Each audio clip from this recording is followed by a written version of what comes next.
afternoon, Instagram world. This is your host, Stephen from Kaba Health Center, along with one of our famous home cooks within Barbados, Stefan. So today we're actually going to be taking you through the steps of our lunch today. So you can just tell me about that. Today we're going to make lentil masala accompanied with roasted sweet potatoes and finish with wilted kale. 8% of the stuff that we're going to be using today has been locally produced from farmers such as this one next to us. And Kaba, Stephen, is also going to make us coconut milk. Yeah, so I'm going to take you through the steps of what it means to actually use locally sourced coconuts to be able to even give you usually 2 quarts of milk that you can take for the rest of the week.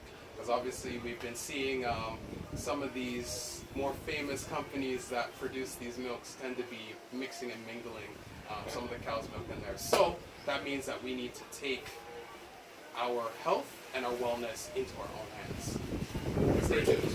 So we have one of our locally sourced coconuts that I actually got from one of the vendors close to Regency Park.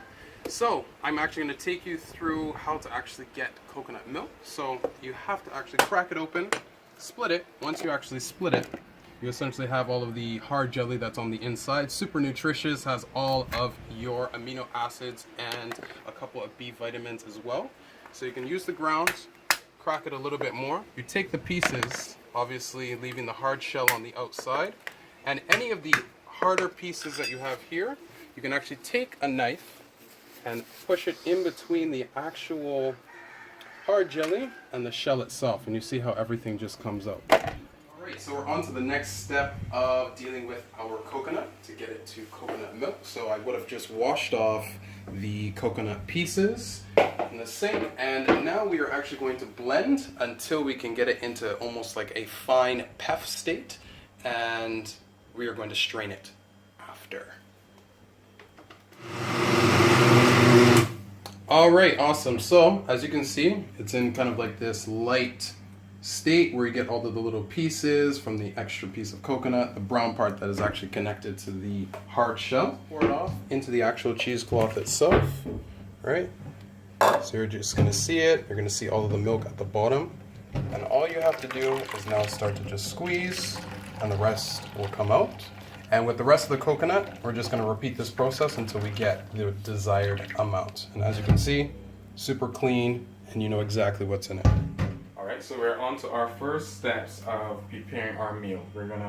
We've had our lentils soaking for the past 30 minutes, and it's always advised to soak them. I soak all my lentils and beans prior the night before, and then you can also freeze them for a later date. So right now I'm just going to start to dice onions.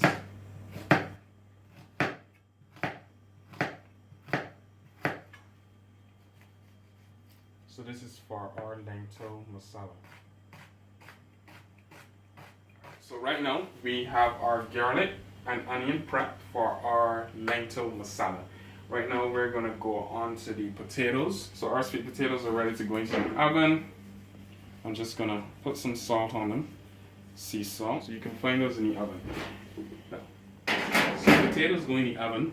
We are going to sweat these down low and slow until they're nice and translucent prior to putting in the garlic. Garlic would burn faster than onion would. Good tip.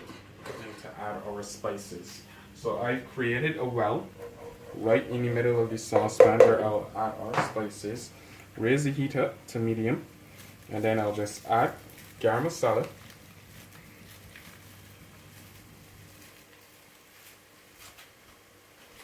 some cumin, and curry powder.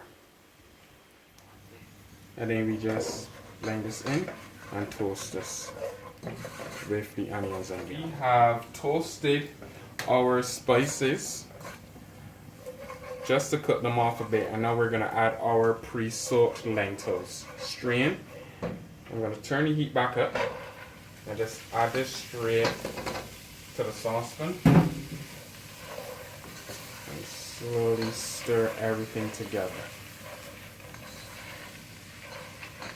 Looking good. I wish you had smell-o-vision because this smells amazing right now. Wet everything down We've added our lentils to the spice mixture, the onions and garlic. We have the heat on high, and it's time to add our coconut milk. Homemade by Stephen himself. I'm so proud. Twi. Right.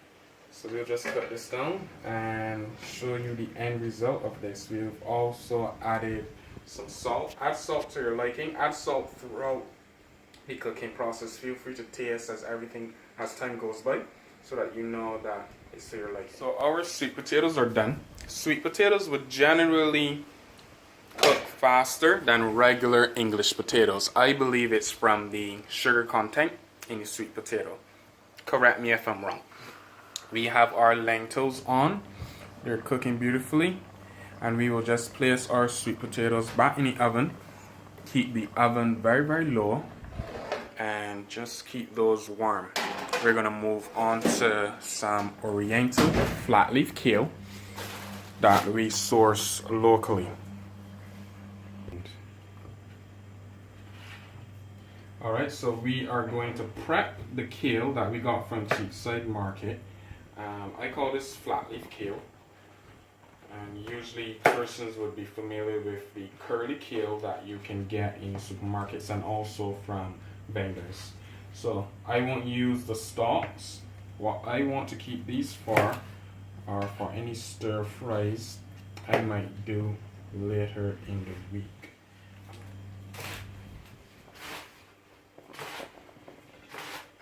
Alright, so everything is pretty much being cooked down at this point. As you can see, we have an entire Scotch bonnet that is right in the middle, which of course is a very Bayesian thing to do. And with good reason, because over time the Scotch bonnet itself will actually break and the juices will start to flow into the food itself. Ready for our kale. So I've sauteed some onions, marjoram and thyme in some coconut oil. And we're just going to add this straight into our pan. This is the same pan that I use to roast the potatoes in. You know, don't waste flavor, and also what's the point of having to clean it again until you're completely done with the meal. So I'm just going to wilt this down slowly. And what I do, I'm going to add some olive brine, not Barbadian, but it's going to add some flavor. That's going to help create a steam to break down this kale even more. Ready, we have the lentil masala, the roasted potatoes, and also the wilted kale. So it's just time to plate and eat. I am sure that Stephen is absolutely ravenous. I'm literally starving right now.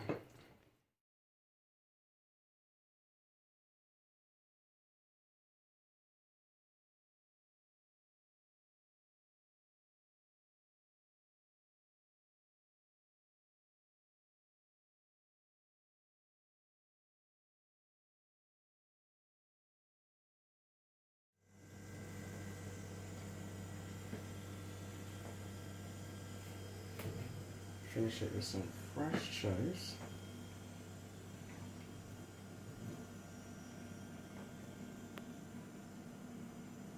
And that is our lunch.